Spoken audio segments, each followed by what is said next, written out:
yeah, Derek would send me post me art books then from London, which was fabulous. These nice parcels would show up. And he also sent me my first set of oil pens, Mm. which was just like I just opened those up. I remember it vividly, and it began, once I did the tubes and the terps and everything. It began a love affair that really never ended. One of my passions, painting. Is I'm not that interested in the finished paintings and things like that. Like that interests me less and less. It's the kind of the being in the world, being here this day and seeing exactly experiencing what's happening. All right. Good morning, everybody, and welcome to The Art as Well. My guest this morning is Cornelius Browne.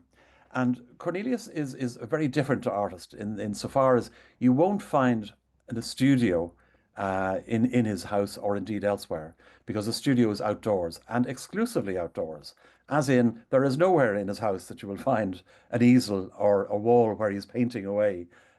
He is completely an outside artist, if you like, in that sense. So let's go over to Donegal and say hello to Cornelius. Good morning, Cornelius. How are you?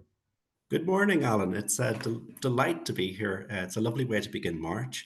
And I'm sitting Yes. here in my kitchen a little bedazzled because I've never used Zoom before. And it is a marvel. And good morning, everyone. Yeah. Well, it's a pleasure to have you, and thank you very much to your daughter Cornelia, who's your trusty technology advisor. I'm so Otherwise, we hopeless wouldn't be with talking to you, I think. so hopeless with technology. That's Can right. never get Yeah. my head around it. Yeah. So look, it is true because I mean, some artists will say, "Oh yeah, I'm an entrepreneur artist and all of that," but very often they'll finish work back in a studio, Yeah, or they're a bit of both. But you are 100% out there in the elements, which is kind of yeah. interesting. I haven't painted under a roof with walls around me since 1992, when I was painting my degree show in NCAD. Yes. And yeah. So I set myself fairly strict limitations. I do have a little log cabin that I use for priming boards and canvases and for drying boards and canvases. And when I paint something, it goes into a cardboard box and it can sit there for weeks, months, or even years. Hmm. So it's always a complete surprise when I open up these moldy old boxes and I'll find these paintings inside. But the paintings themselves, they're made entirely outdoors. Um, Even if there's something very obvious that I might do to fix one up when I bring it back in, if I'm under a roof, I don't add anything to it. They're No. also painted in single sessions, so whatever happens, happens. Oh, And I see. So you wouldn't go back again I to the never go same back to place. the same to the same painting. It's Okay. done. It has to. Done It's is within the done. confines of the. So I may not have walls, but I have self-imposed walls, as it were, outdoors. So it is the confines of those hours, that day, and I never go back to anything at all. And where we are here in West Donegal, we're literally surrounded by the coast, and it is incredibly changeable. So a big part of what I do is dealing with whatever happens. You can set out and the sun is shining, the Mhm. sky is blue, and by the time I arrive, oftentimes my paintings involve quite a long walk. I love the walking part, Yeah. and I don't do any preliminary drawings. I consider the walking the preliminary drawing. Yeah.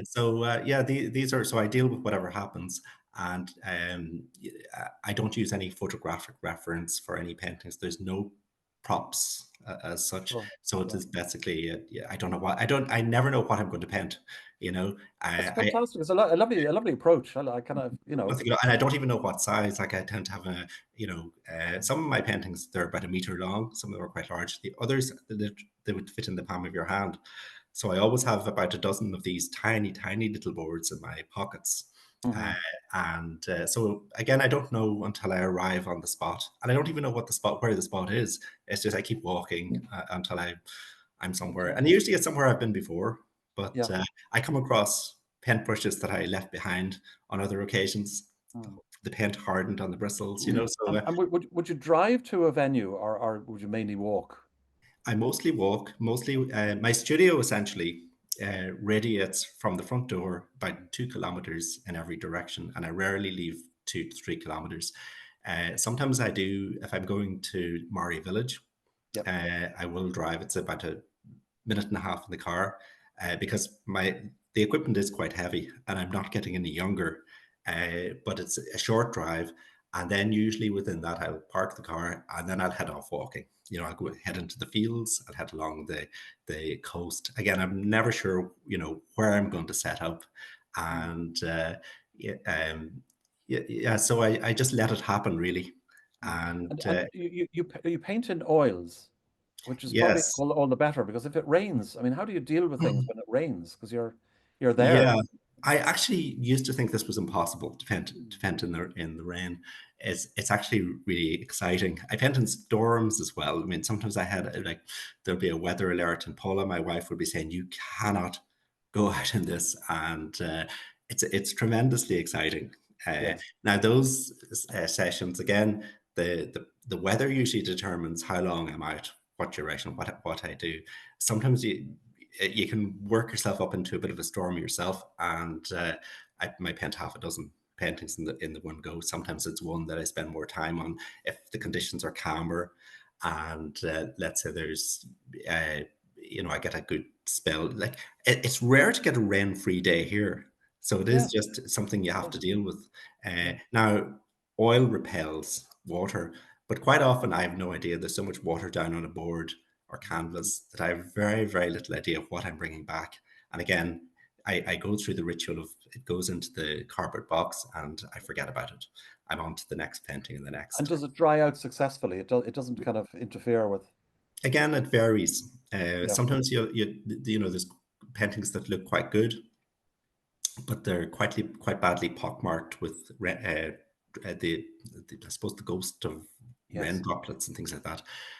Other times that they dry off really well. I'm not sure what determines this. It's a kind Okay. of a mysterious alchemy that happens in the darkness Yeah. of the log cabin, and I don't No, I know. I question know. it too much. Um. Uh, Yeah. So look, you're up in Donegal. What part of Donegal are you? I'm on the west coast of Donegal. Mm. I'm about halfway between the town of Dunlow Yes. and the little village of Mari, and it's the same place I grew up in. So a lot of So people would know Letterkenny. Are you sort of below Letterkenny?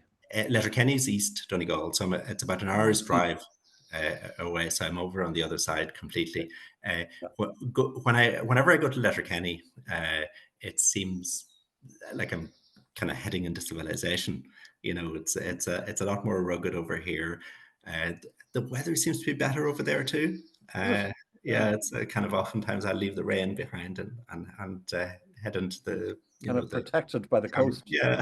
I'm not sure what happens, but But I over know here. you've been there recently because you don't travel far, but you went there for Bernadette Kiley's exhibition and you gave a little talk. Well, a lovely thing happened. I was Mm. commissioned to write an introduction to Bernadette's work for her Yes. show at the Regional Cultural Centre in Letterkenny, and I wrote that in the early days of this year. And it was generally I write before dawn. I like to get up, kind of I like to cut an hour or so out of sleeping time and write Yeah. instead because writing, I find, is very close to dreaming, and I don't write so well if I've been up, doing regular things during the day, and the day is kind of, so I like that kind of. So it was a really nice way to begin those, with really freezingly cold mornings here, and it Yeah. was just nice. Bernadette's one of my favorite painters, and she's. I would share a lot of as an outdoor painter myself. I would share a lot of her environmental concerns, I suppose. And I followed her very closely since the 1990s, her work. So it was, but I had a great challenge of trying to encapsulate that into 300 odd words, which is Yes. what Yes. the gallery wanted. Yeah. Incidentally, the RCC is a magnificent gallery. As a native of Donegal, I can't quite believe it exists because certainly when I was, a teenager or I'm hoping to go to art college, there was not, there was nothing like that here. Oh, So it is yeah. amazing to see an exhibition like Bernadette's, which is quite astonishing.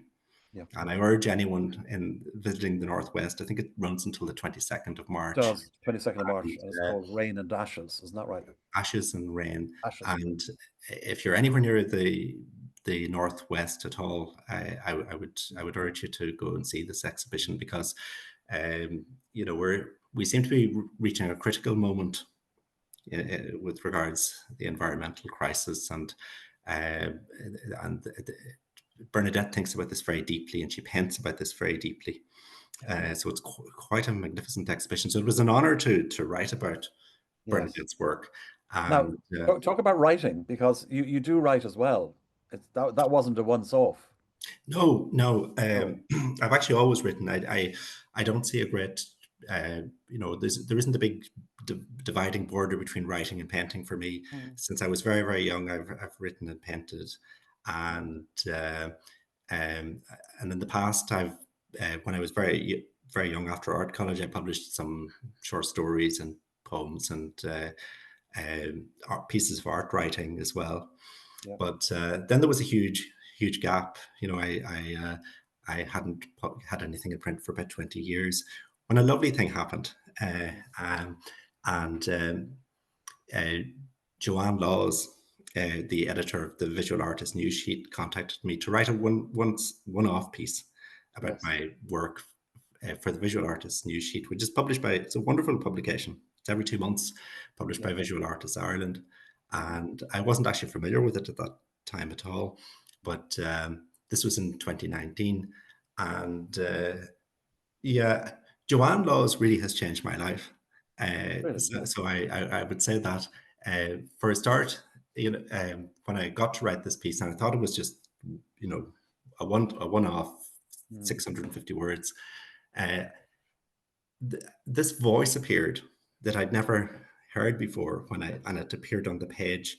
And I'd been trying to write for a long time. Like many people in Ireland, I had uh, an unfinished novel on the go for a yes. very long time, probably about 10 years, that wasn't really working.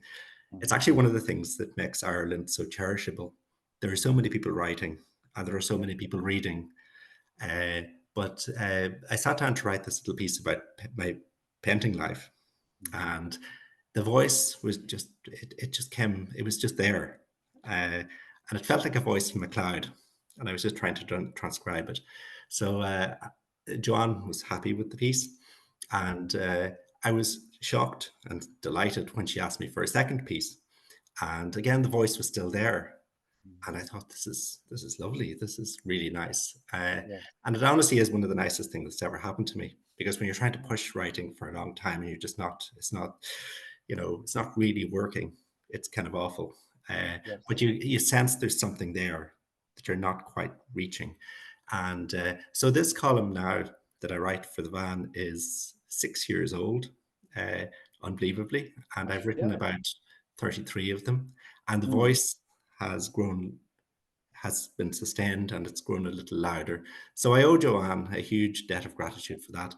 And also for the fact that the discipline, I tended to overwrite terribly. The discipline of having only 650 words for an entire piece of work has been wonderful for me. And it's a little like, with the painting. mm, Uh, a lot of the time I paint very small, small little boards.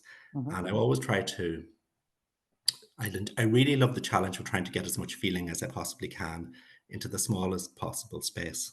yes. And the writing is the same. And thirdly, Joanne is a phenomenal editor and a phenomenal art writer herself.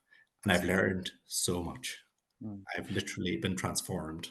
While we're on that subject, would you mind reading out a little piece? Because you and I discussed this, and I read some of your work, and I'm really bowled over with it. And I really think you should, if you have something handy. I'd be delighted to. Would you?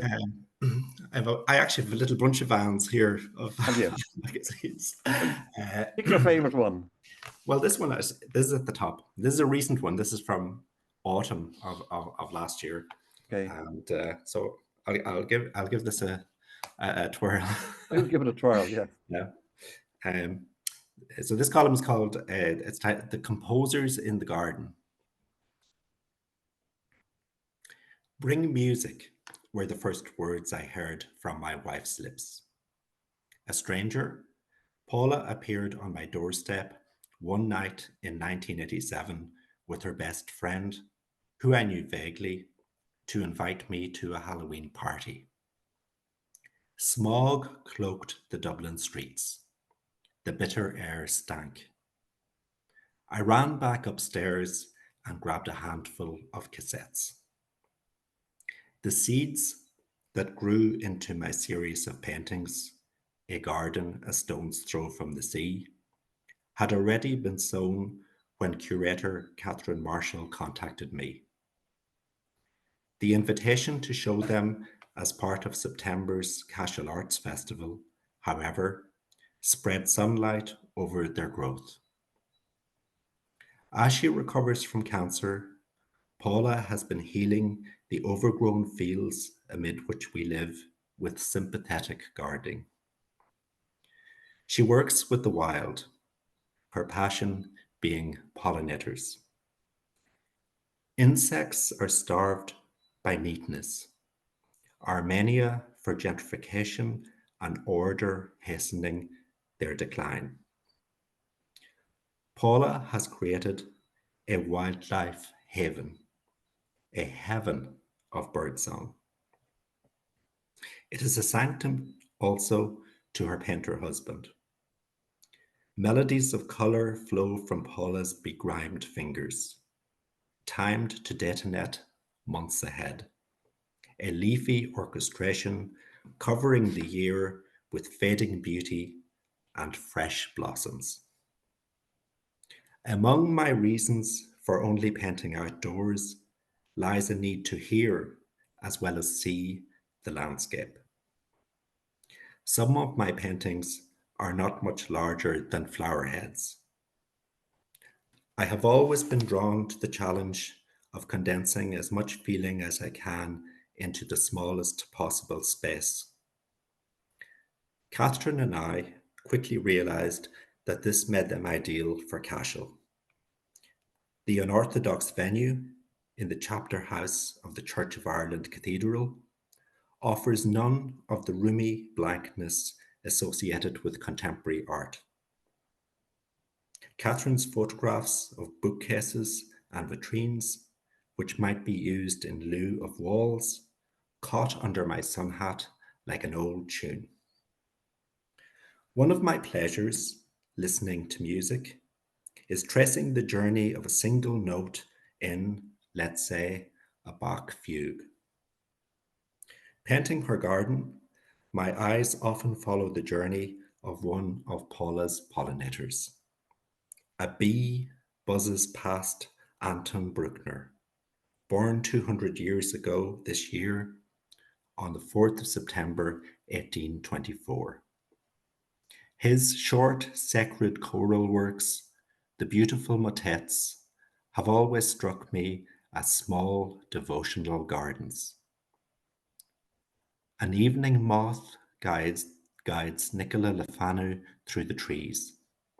Her sextet, Fashu, A Wild Garden, first performed at the Hugh Lane Gallery in 1997, and inspired by the composer's favourite wild places along the western coastline of Ireland, frequently lends texture to my paintings. A butterfly rests upon the shoulder of Claude Debussy, near the willow from which Paula has suspended a watering can. My painting hopes to borrow notes from the opening flute solo of Prelude à l'après-midi d'une faune from 1894, where Debussy set to music the poem by Mallarmé, the flute watering the grove with melodies.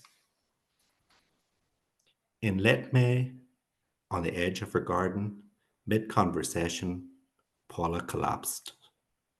She had suffered a ruptured brain aneurysm, a subarachnoid hemorrhage. "I'm dying," she gasped into the grass, pressing her lips. The next day, I was in Dublin with our two children as their mother underwent surgery. Dusk falling on the Grand Canal, I decided to show Cornelia and Lucian the window of the basement flat where Paula and I had lived for a decade.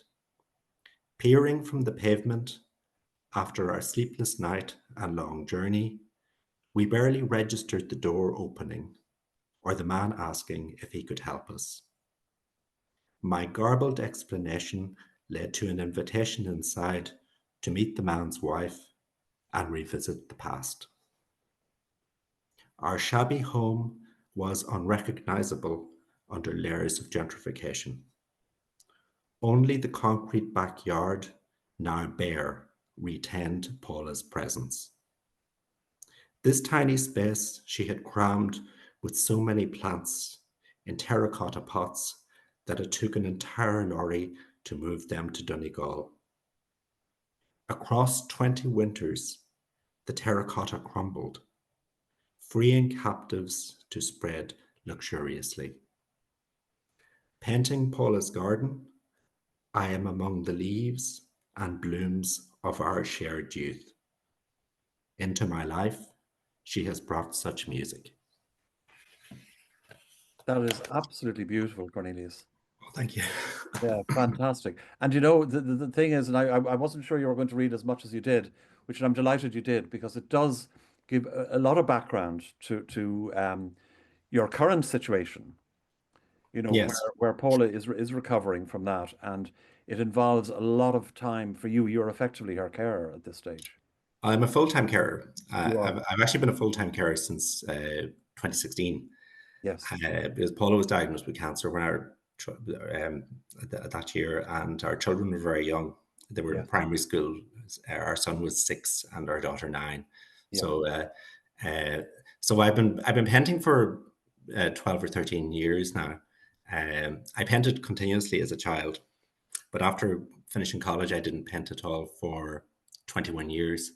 So when I say, however, that I've been painting for 12 years, there's been big gaps. Of course. Yeah. 2016, I didn't paint for about a year and a half after that, and I did my first solo exhibition in the end of 2015. So Yeah. I was kind of on a roll, and then but again, painting and life, they walk hand in hand. Of So course. so Of so course. it's Yeah. How is Paula doing now? she's doing extremely well. Yeah, because I Uh, know she had a scan recently. yeah, no, she's doing really, really well. Very good. And her spirit is quite magnificent, Yeah. and I find it very inspiring because I've never had to deal with. I've always, touch wood, had fairly Yes. good health, and so yeah, she's really is inspiring. And Fantastic. and again, like the exhibition I talk about there is the last solo show I had, A Garden of Stones Throw from the Sea. Uh, Mm, Paula, a big part of her recovery and getting back into the world was the gardening around the house. And this is where I grew up also. It had become incredibly neglected. right. And gardening was always very important to Paula. And it was just wonderful to see her kind of, getting back and uh, making this garden. So that exhibition, I kind of, Paula would be gardening and I would be painting, what she, Same time. Yeah. everything she planted and blooms coming up. This is what I was doing last spring, a year ago today, Mm. painting Mm. the Paula's garden, and it was just It's very lovely. obvious to me, not that I know you very well, because I've only spoken to you once, which was the little intro we had to work out the format for today, which of course we always abandon. We throw away the script to hell I with think it. it's already gone, isn't it? Oh, it's gone completely out the window. This is a bit like me in painting. Everything I set Perhaps out to do, it's gone by the time I. we might have to do a part two of what I didn't ask you. But anyway, aside from that, Yeah, I'm delighted to hear that. But sorry, my point was that you strike me as being a very strong team, the two of you. yeah. Well, I mean, I think Cornelius Browne is two people. Yeah, I couldn't possibly be doing this without Paula, yeah. and Paula and I met within months of my starting art college. In Dublin, Mhm. we were in the same year in NCAD, Yes. and Paula's a phenomenal artist. I back then. There were two things I noticed. She was this incredibly beautiful person. There was that, Mm. and also nobody. I'd never seen anyone draw like Paula could draw. She's an incredible Really. drafts Yeah. person. It was just incredible. And I used to, when she wouldn't be there, I didn't know her then. I used to kind of sneak over to her space. She was in a different part of the studio, and I would just look at what she was doing and these incredible pencil drawings, and I was just Yeah.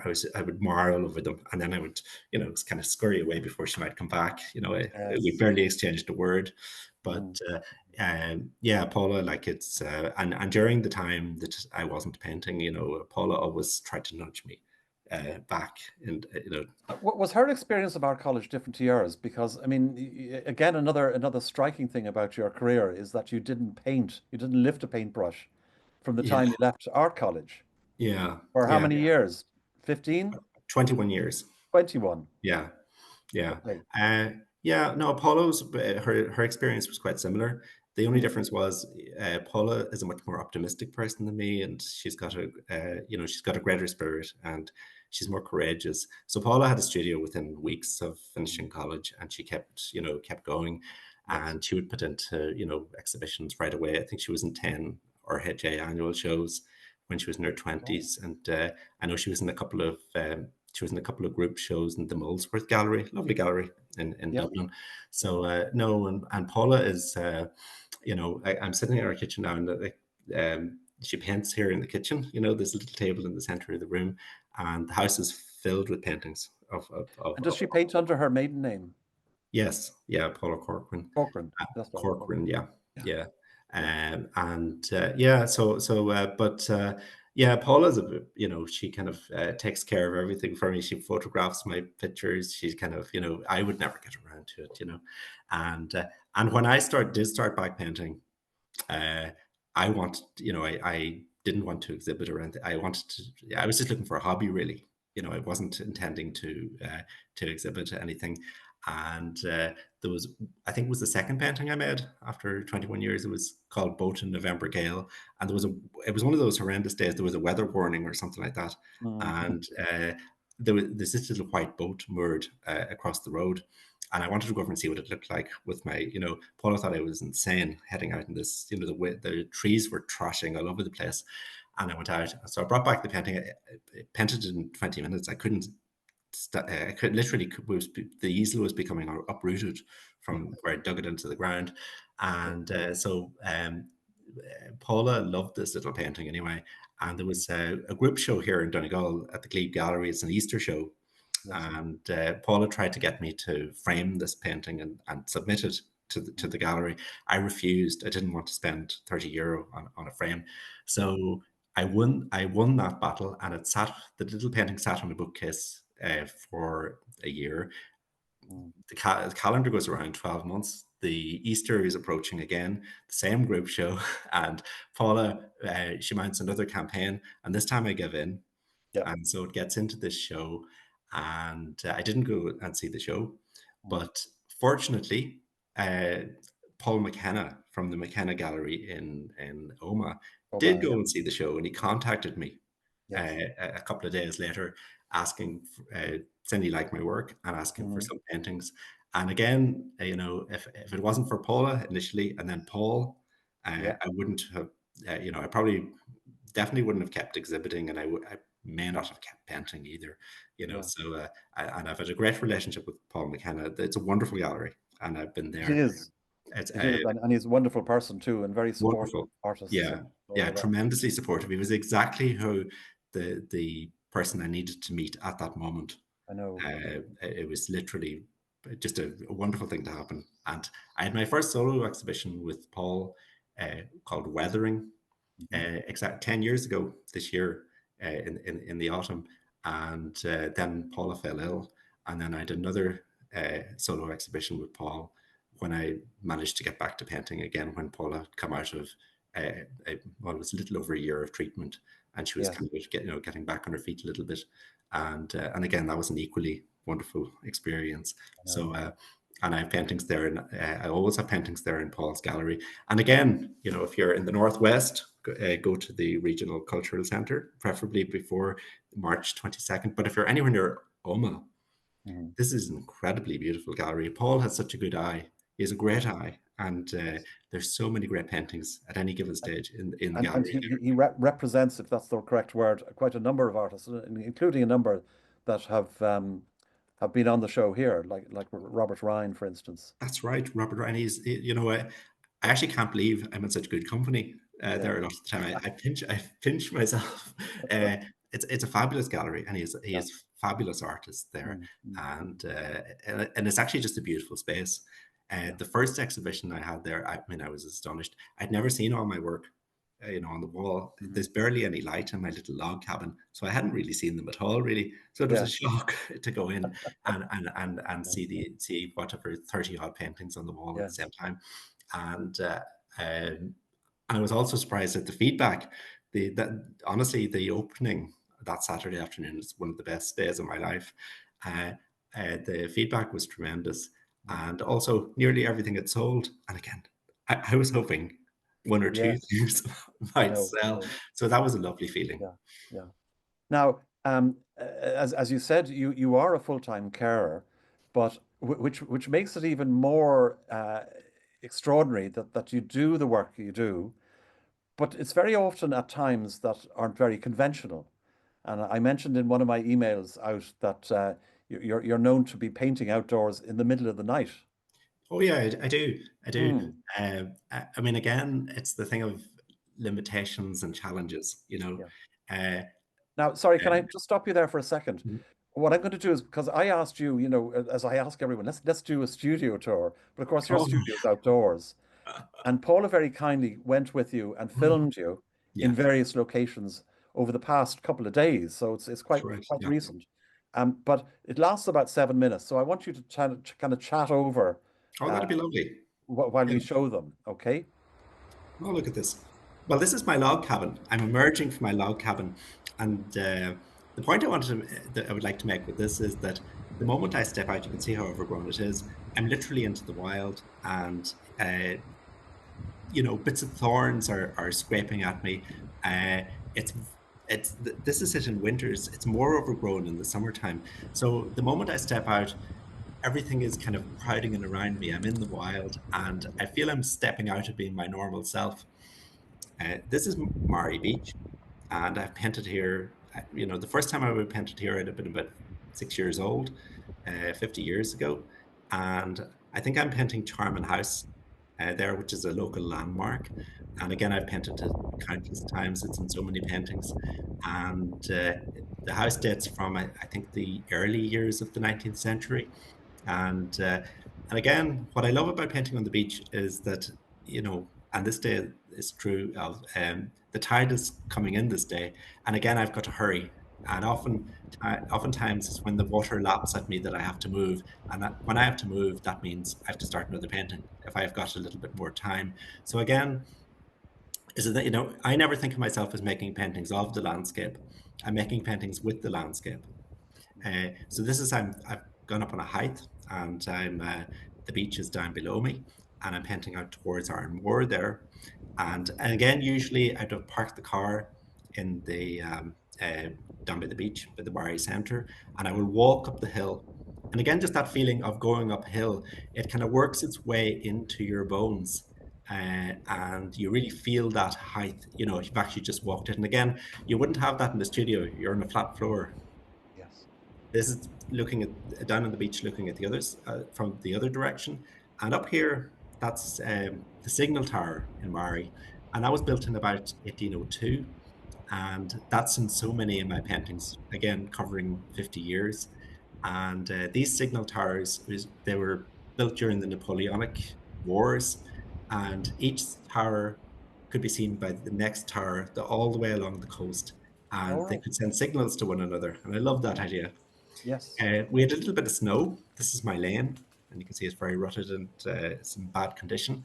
This is directly outside the house. And since Paula's been ill this time round, I've been painting more and more just at home because I don't like leaving, going too far. And here I am literally at the side of our house. And here are Paula's pots. You can see just there. Uh, Yes. and this is the byre covered in ivy. And my dad, when I was growing up, we that's where the cattle would be, and we'd be milking the cows there. And the wall is very useful. You can see another wall here. Although I never paint surrounded by walls, I do use walls. So the wall of the house is very useful when there's a west wind. I think here there was a cutting east wind or something, and this is a great wall. So I know all the walls locally, And Mm. if I've only got a low wall, I'm down and crouched on the ground. Um, this is near Murray Pier. This is another of my favorite spots. And I love the moored boats here, and there's more boats further down towards the pier proper. And again, I have great memories of painting here as a teenager. And there was one boat that I painted when I came back to painting. I was still painting it. You can see I'm just part of the landscape. No one bothered. No one notices me anymore. I'm invisible to I was going to passers-by. ask you that. No one. Yeah. No, I'm just out so much that just I'm literally like a rock.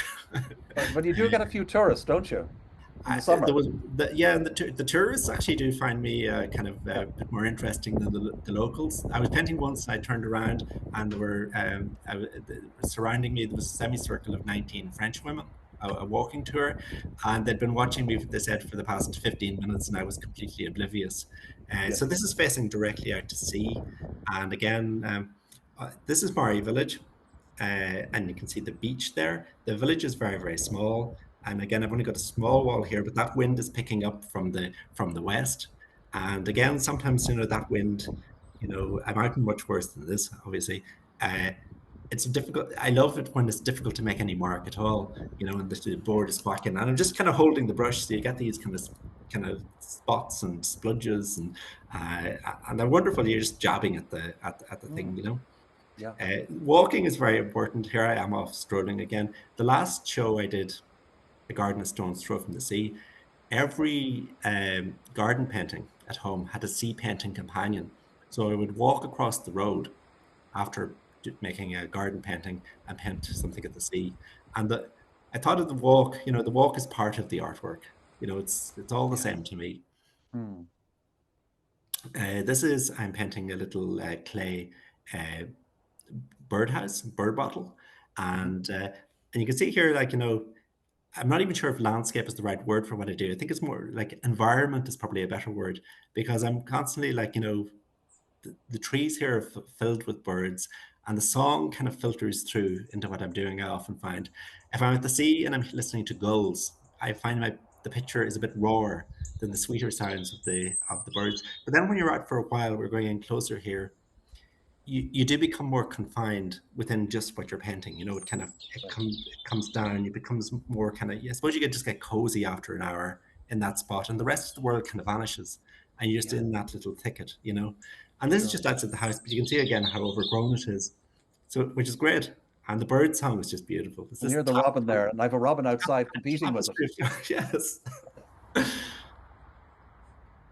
Oh yes, and here's Paula's. The theme of birds continues. Here's the little bird ornament on the little metal bird ornament. Oh, I This is see that in the again, foreground. yeah, and again there was. I remember there was beautiful bird song this particular day, and there, a couple of times a robin has come and perched on my easel when I'm outside here. There, and here on top of the hill there, and you can see that the signal tower is just behind me.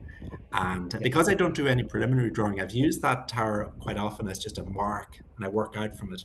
It's not even a painting about the tower, but it's literally just the speck, in some pictures. And I literally kind of the painting grows from the signal tower, you know. Yes. And Yes. anyone that lives here, the signal tower is just, it's ingrained in the collective consciousness of the area, of the Yeah. locality. That's fantastic. And thanks to Paula for doing that. Well, again, it's a mark of Paula's devotion to what I do Yeah. that that in the last few weeks she insisted on making these little films, because obviously she does have some balance issues now. She's getting used to life with some damage to her cerebellum, and again, so those were kind of difficult little films for her to make, but she absolutely insisted. Yeah. And tell me about the children. You've two children, and I know I mentioned about Cornelia. Is Cornelia doing her leaving? Cornelius doing the leaving cert right now. Yeah. This is the exam house for the next coming Is it? months. Okay. Cornelius doing the leaving cert, and Lucian, our son, is doing the junior cert. So Right. I Lucian can't is what? believe 15, is he? Lucian's 15, Yeah. Cornelia's 18, Yeah. and Cornelia's doing her. I cannot believe this. She's doing her CAO forms. She's hoping to study animation. Uh, Really? yeah, she's had the same dream since she was about 3 or 4. And even at the beginning of primary school, if you asked her, what do you want to do? She Yeah. would say, I want to be an animator. I want to make animated films. There's And a determined woman. very determined. Yeah. And she's stuck to it. Yeah. And Lucian is the scientist. Lucian is he's the scientist. He actually, his history teacher was talking to him yesterday and said, "What subjects do you like and what's your favorite subject?" And he said science, and he said, "I'm not surprised." And yeah, Lucian is a kind of a high achiever, I suppose. Mhm. And yeah, maths and science are his favorite things. Yeah. And each both Paul and myself, we have one scientist, I think, in each of our families. I know I have a scientist, and uh, in Glasgow, my cousin Margaret, Yeah. and it's so there's something there, but Mm. Yeah. yeah, he's a wonderful guy. He seems to know everything about everything. Well, Teachers say to him, "We can't wait to find," say to yeah. me, "Can't wait to find out what he ends up doing." I know. I know. Now, Cornelius, I want to leave time for people to ask questions. We've a Yes. number of your works that we'd like to see, so we might Oh go through yes, them very quickly. yeah. Time flies. It sure does. I warned you. Oh, look at this. Oh, right. This is one of the first paintings I made after my many years away from painting. This is Mhm. called Light Spring Rain. And this was painted on a day, those lovely days where it just rains continuously, but it's quite soft day. Off And day, it that's goes, it. and it's kind of, kind of, sometimes it's mist and sometimes it's quite slightly heavier rain. And this is directly across the road. When I got back to painting, uh, when we arrived here, we didn't have a car at all, and the children were very small. And the only place we really had to go for a walk was this little road across the road that ran down to the sea. It takes about 15 minutes. And so I'd be out several times a day with the two children, again, very young. And they would be dawdling around and kind of looking at things really closely and asking lots of questions. And it was really during those really slow walks that I thought, well, I started to see paintings, here and there. I actually started to see brushstrokes, in the trees and the sky, and that really, was the beginning of me starting to paint again. It was slow walking Yes. with children, and they had such a tremendous sense of wonder at everything. Everything was just marvelous. They'd stare at into the faces of wildflowers and things like that. Mhm. And I kind of picked it up, because I started to paint when I was around about not much older than that, 5 or 6. So Yes. this is another called A Darkening December Day, and this was an incredibly cold day. There was a kind of air coming in off the sea there that uh, was chilling me to the bone. And a lot of what I do is, I'm interested in endurance and keeping painting as long as you can endure. And again, like that kind of as your fingers get really numb, that affects how you paint, the type of mark you make. And I'm fascinated by this thing of the subject, the landscape, actually doing something to your body, to actually control, influencing you, to a high, this degree that it's affecting the kind of mark you're making. And that's what I mean by I'm painting with the landscape, Yeah. not making paintings of the landscape, so Exactly. so your hands get so kind of, you're just trying to make these marks. Yeah. This was a painting I made. This is called Cows and Boats on a Sunday morning. And for the first show, I made a practice for weeks and weeks of being up before dawn, and I'd head off. And this boat I actually painted when I was a teenager as well. It came apart in a storm, I think around about 2016, but I managed to get this last painting of it. And I had lots of paintings of it from when I was much, teenager. Mm. And again, the cows here, that's kind of how I used to paint cows, uh, back then when I, was very young.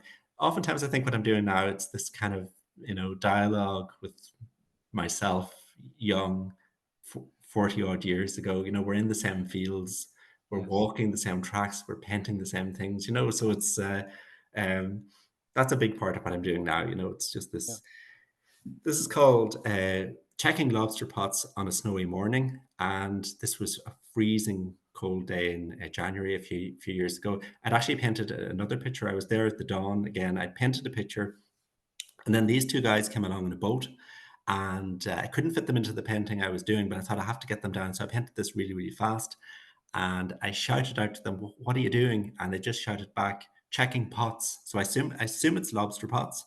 Mm. And again, like this had to be painted so quickly because I'd already had a much bigger painting there, and I was literally frozen at that stage. So again, a lot of the mark making here would be controlled. Like it's just how cold I am. I'm just trying to, You, So you certainly get that sense of it, yeah. even more so Uh, here.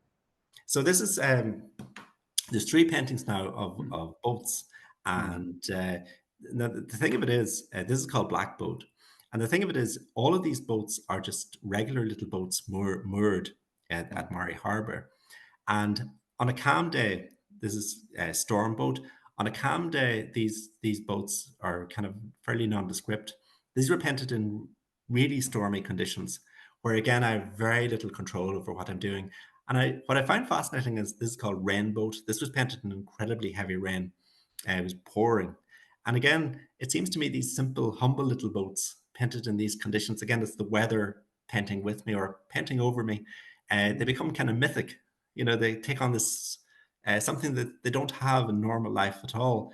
So it's this kind of thing of me interacting with the landscape and the weather. And I'm just, sometimes I think I'm the lesser agent. I'm just trying to do anything at all. Yes. Yes, I And know. Yeah. Yeah. this is Charman House, and this is called A Stormy Morning. And again, it was very stormy. And what I find interesting about a painting like this is the landscape there actually looks nothing like this at all.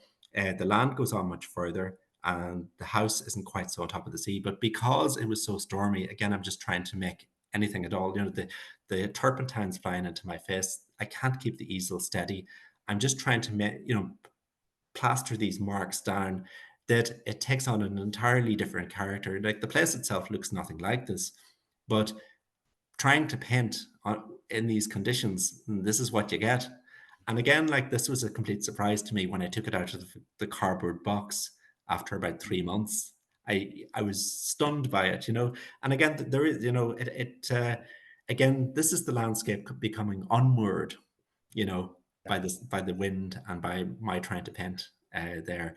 So this is Mm. called Harvest Moon Rising, and a lot of the time you mentioned my painting at night, and a lot of the time obviously they don't work because they can't. And Mm. this is one of my favorites But because that doesn't seem to matter to you, whether no, they it doesn't work or matter at not. all. No, no, you Yeah. accept that. Yes. About 90% of the night paintings don't work. Mm. It's obviously, I do have a torch with me, but I try not to use it. And again, it's the thing I really like the thing of my eyes. It's amazing what you can see after half an hour being out in the dark.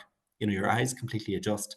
And I love that thing of the landscape actually impacting on what I can see, on how my eyes function. I like this one because when I was painting, I noticed to my left there was a badger set, and two badgers emerged as I was kind of putting in the moon.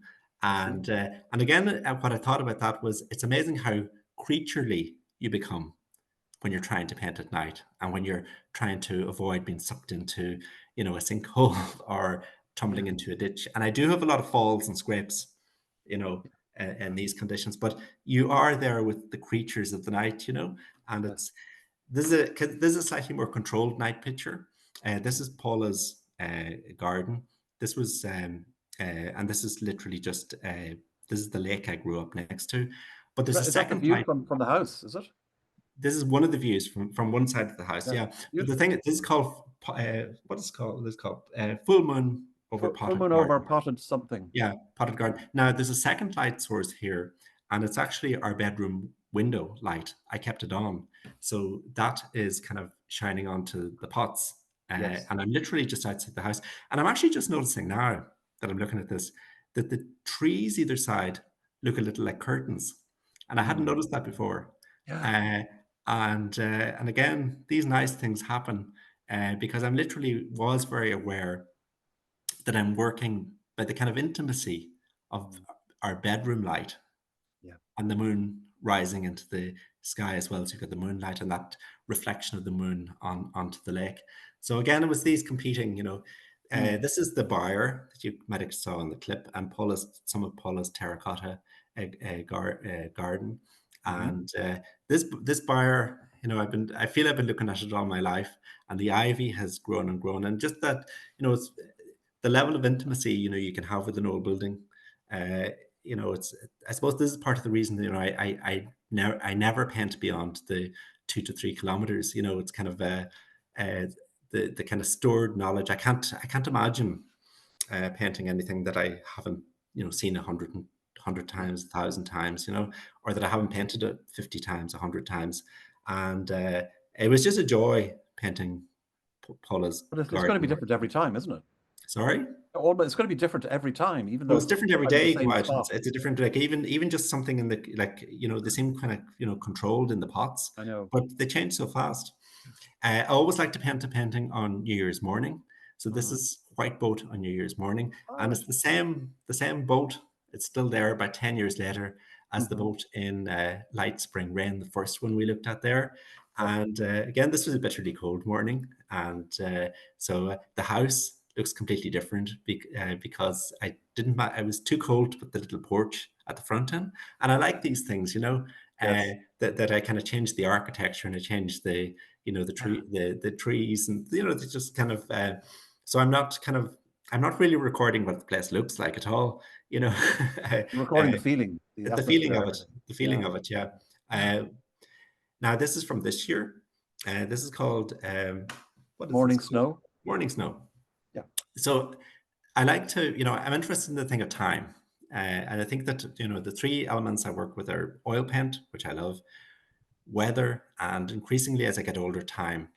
And so this painting was painted in the morning. I was there at the dawn and it was snowing. And the next painting we're going to see, which is Evening Snow, was painted. I left all my paints out and I didn't clean up. And I went out again at dusk and painted another one. So I like the idea of, the short daylight hours, the short day in January or whatever. Yeah, January, and that you bookend the short day with two paintings, two Yeah. companion pieces. So I'm interested in those kind of, idea.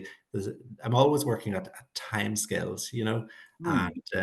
and time almost seems like a material, to me now. And you Um, work very quickly, I do don't you? work very very quickly, Yes. yeah, because it's You have all to. happening so fast, Exactly. Yeah. yeah, very fast. Yeah. This is the last one we have. Yeah, this is Sure. called We Island painting, and Mhm. uh, this is Arnmore Island and Inchfree in front of it, and the reason I like this little painting, this is tiny. It literally would fit in your hand, Yeah. and it's really simple, but it reminds me of a lot of the little paintings I made on things like the back of cornflakes boxes or cigarette packets when I was a kid, and although it's very simple, it's actually taken me 50 years to get to here, where I can build, I've built up a level of feeling about, the island. And behind me is a painting of the island as Yes. well. Uh, so, you know, yeah, it just reminds me exactly of the kind of paintings I was making a very, very long time ago. And Mm. again, it's that thing of, I feel I'm kind of walking alongside my young self, with an easel, Yes. with a better Yes. easel than I imagined back then. Then I had a very crude homemade easel that my dad helped me make. Tell me, just before we go on to a few other things, um, you knew Derek Hill, who I think lived Yes. near you. Where did he come in? Because he was quite influential on you, wasn't he? Yeah. First, I'm actually can't remember too well how that came about, Yeah. but I it might have been something to do with my art teacher. I had an amazing art teacher in secondary Hmm. school, Mary Toland, who uh, was beyond supportive. But the first time I met Derek Hill, it was actually I was driven out there. Derek Hill's house was over towards Letterkenny, so it was an hour away, Hmm. and I'd never been to Letterkenny. This is when I was about 15 or thereabouts. Right. And my dad and came along, and my careers guidance teacher, Johnny Doherty, drove us over there. And I had a wonderful talk. I brought my portfolio, and I met Derek Hill then a number of times Mm. in my teens. And Derek would go through my work very patiently, and he had very nice things to say about it. And at that stage, I was mostly making paintings using household paint, gloss Hmm. paint, things like that. Yes. Uh, and I remember I used to, be given money for lunch, and instead of buying food, I would go and buy these samples, Dulux samples, and I Of would buy course. different colors, depending what, I would starve instead. Yeah, yeah, yeah, yeah. instead. And so I was making um, yeah, and Derek would send me, I grew up with, there were no books in my house growing up in our house growing up. So I'd really seen very, very little art. I'd been painting for a very long time and I'd never seen a painting by anyone else. Mm, Uh, yeah, Derek would send me, post me art books then from London, which was fabulous. These nice parcels would show up. And he also sent me my first set of oil paints, mm. which was just like I just opened those up. I remember it vividly, and it began, once I did the tubes and the terps and everything. It began a love affair that really never ended, despite my Yes. 21 years not painting. Wow. Uh, so, and then subsequently, years later, it came to mean a lot to me. Derek Hill also gave James Dixon, the Tory Island painter, a set of oil paints, and I do remember at the time he said that the paintings I was taking out of the portfolio, the house with the household paints, they reminded him a little of James Dixon, which was this incredible compliment because James Dixon was a phenomenal painter. Yeah. And so yeah, so Derek was very, and actually the last time I saw Derek, I was working in Emma, and in 1999, and there was an exhibition of James Dixon and Alfred Wallace in Yes. Emma, and Derek Hill was at the opening, and I hadn't seen him since the 80s, and I was Mm. very surprised that he remembered me, and we Mm. chatted for about 15 minutes, and I think Wonderful. he Yeah. I think he passed away the year after that, and he was absolutely lovely, lovely, beautiful painter. Mm. Like his Tory Island landscapes are just phenomenal. And again, back then he told me about his painting hut out on Tory, and he showed me he had a retrospective at the Glebe Gallery uh, Yep. in Churchill, and he showed me around some of the. I didn't really key into his portraits Mm. back then at all, but the landscapes I thought were astonishing. And again, they were painted outdoors, and from Yes. the painting hut on Tory, and yeah, wonderful painter, and had a Can't, huge can't influence you on. can't you visit his house, or is there a gallery Well, in it? Oh, yeah, I still have like I've actually gifted the house yeah. and the gallery to the State. Irish State. Yeah, Yes. and Mm. the house is a treasure trove. It's unbelievable. Yeah.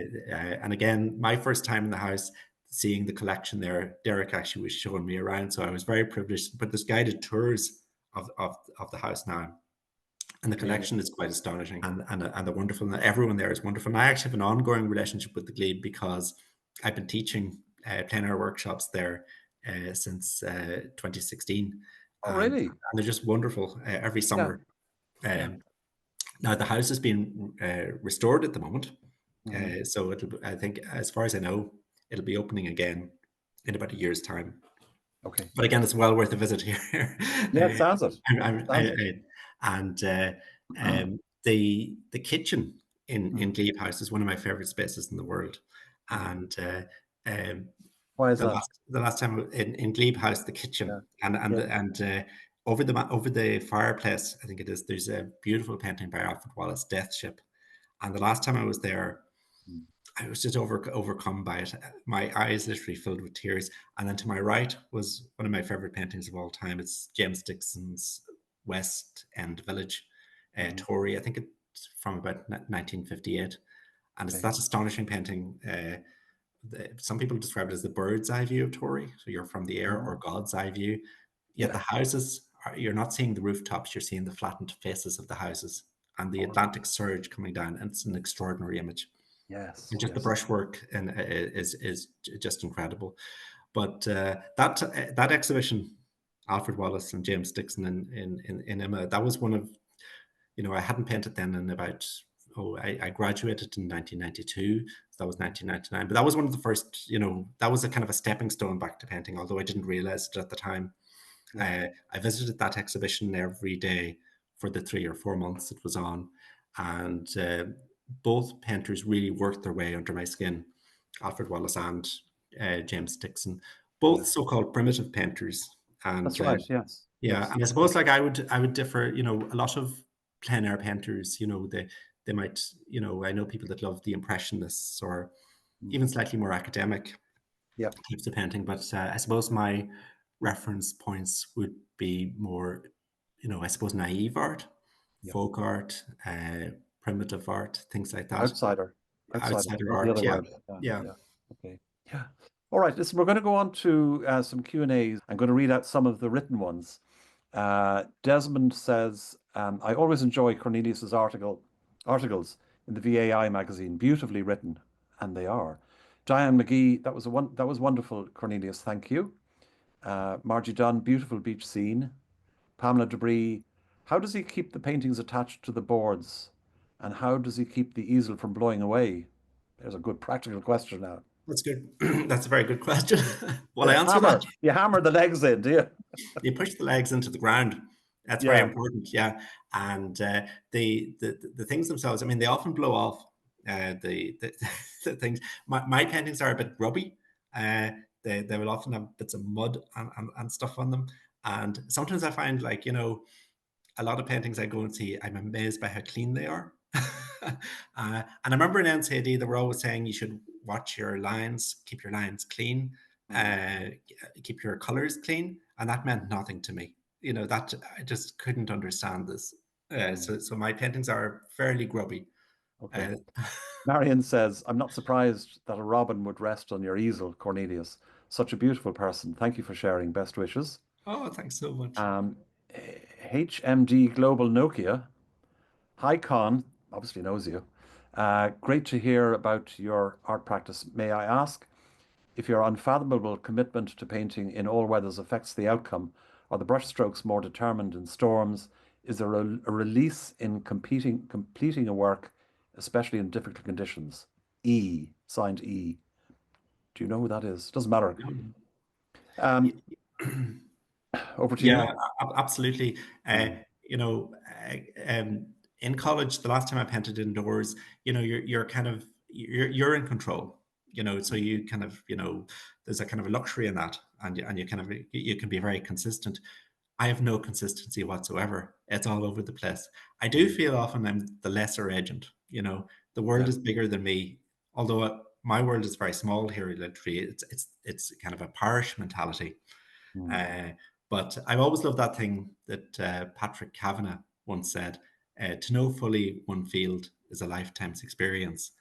And I'm trying to know several fields. So really, and I suppose the thing of the parish, or the kind of parochial thing, it's soured a bit as an idea. People think it's a perimeter, or you're blocking yourself in. And but someone like Patrick Kavanagh viewed it more less as the parochial, the parish, less as a perimeter and more as an aperture, a space through which you see the entire world. mm. And so I do think that sometimes I'm the lesser agent. So yes, if But I'm, it's a bit like your writing. it's a little You like know, that. same sort of thing. Okay, Bridgine says, are the works fully completed outside, or is there finishing done in the studio? Um, Definitely not finished in the studio. Everything is outside. Lucia Vic Laffertig says, incredibly inspiring, such a generous artist. Thank you. It's lovely. Thank you. Dennis Kelly, the artist Alex Katz talks about painting the immediate present. I think you do the same, Cornelius. Great work. Thanks for sharing. Oh, thanks so much. Eilish says, I'm not at all surprised about Cornelius and Paula's enduring devotion to each other. I remember them in NCAD as the most beautiful couple. I'd like to know if Cornelius ever paints people, portraits. I know he did very ably as a student. I did paint portraits as a student. In my degree show, there were people self portraits, and I got some of my friends. My friend Adrian wore this. I think I borrowed a gown from Mm, the Gaiety Theatre, I think, and so okay. I was painting. I don't paint people now. No, no. Oh, I'm kind okay. of painting. I don't even paint. The landscape has changed here a lot. This area has changed a lot since I was painting Yes. 40 odd years ago. And so, like, I don't, let alone people, I don't paint cars. Mm, Sometimes I think that, for instance, um, some trees were cut down across the road from us to the house, and the birds that find themselves homeless came over here. And I sometimes think that, I'm a little bit like, wildlife. has become, pushed in. There are fewer habitats left.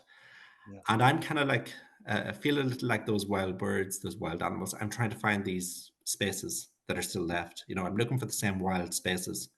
Yeah. Uh, Although the lawns, the chemical lawns are growing and the amount of building, is growing. I'm trying to find what's left, and Sure. I'm working in those spaces in between. Yeah. And thankfully, there are some people who are doing something about that too, Yes. in terms of creating new habitats and so on. Una Kavanagh says, deeply moving, such a communion of life and art, a daily symphony. I feel the paintings convey the sounds of nature too. Thank you for this wonderful conversation. Thank you very much for Thank you that, so much. That's Una. lovely. Margie Dunn says, your plein air sessions at Derrick Hill's Glebe House are a great introduction for the emerging artist. Thank you. Paul Kelly, how long is the average session? It depends on the weather. It depends on the weather and it depends on how much time I have. Yeah, I've never had as an adult the luxury of a painting day. It's always stolen moments, pockets of time. So it really, and again, I was talking about endurance. It's how much cold can you endure? Sometimes, I have I know. ended up with chill blends. I bet you have. Okay, Sheila Hall says, fantastic, so true and painterly. Thank you very much for that, Sheila. Bernadette? I probably could talk for the next hour about this particular, I'll call it a program, because it's been absolutely so wonderful. I just want to say, I suppose off the top of my head, I think Cornelius's work, his writing is kind of magnificent, but both of it, an exceptional kind of outside, but also very much inside the contemporary art world.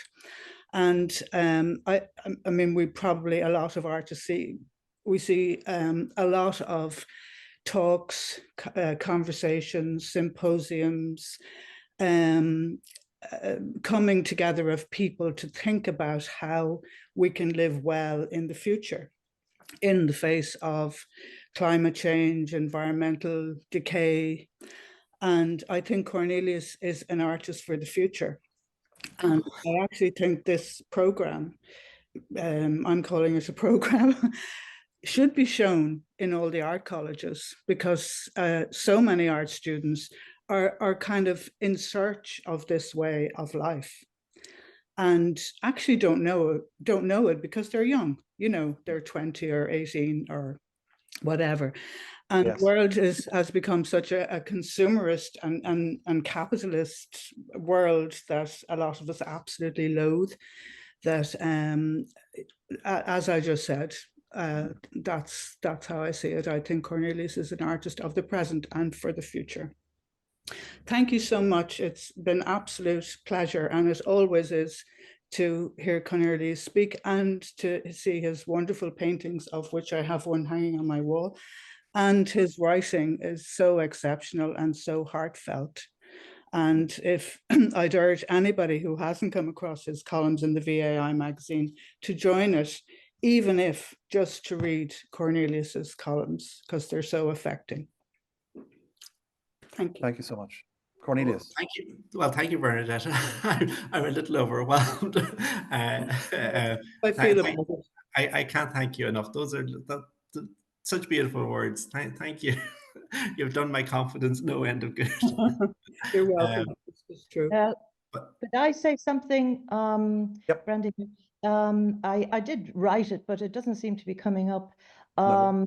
Yes, I equally enjoy your writing as somebody who tries to write. I really enjoyed it's a very poetic, right kind of prose.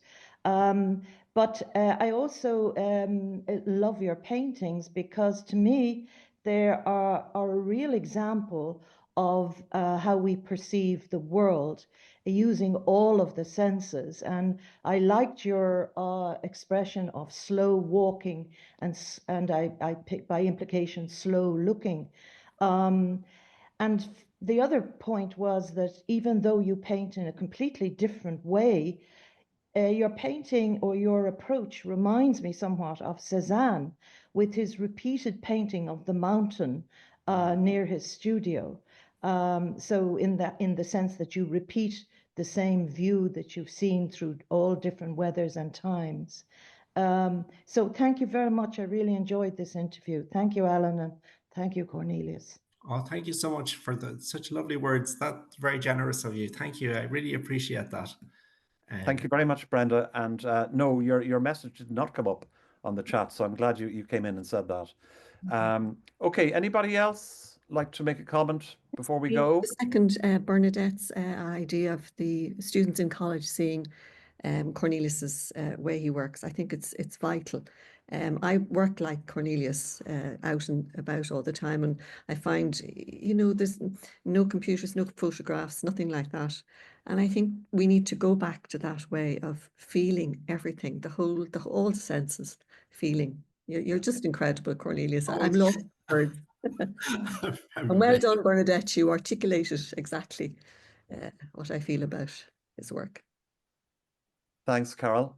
Thank you very much. Okay, just on that point, because it is a very good point that Bernadette made about art colleges and so on. My time is limited in terms of what I can put into the art as well. So if any of you have any contacts with art schools, there's a massive archive of interviews with people like Cornelius and many, many others who, yes, I think it would be a huge benefit for students to look over casually in their own time. And there's so much to learn. The RHU We'll work on it, Alan. Pardon? We'll work on it. Yeah, do. If any of you have contacts, because I don't. And, to be honest with you, at my stage where I've got other commitments and so on, I'm not going to traipse around with my bag of tricks trying to sell things to people. So they're very welcome to it. But they just need to know about it. So if any of you do have contacts, yeah, please, that would be great. Cornelius, thank you so much for your time today. Thank you so much. And I would just finish by saying that the thing about painting outdoors, so many of us spend so much more of our time than ever before indoors, particularly young people.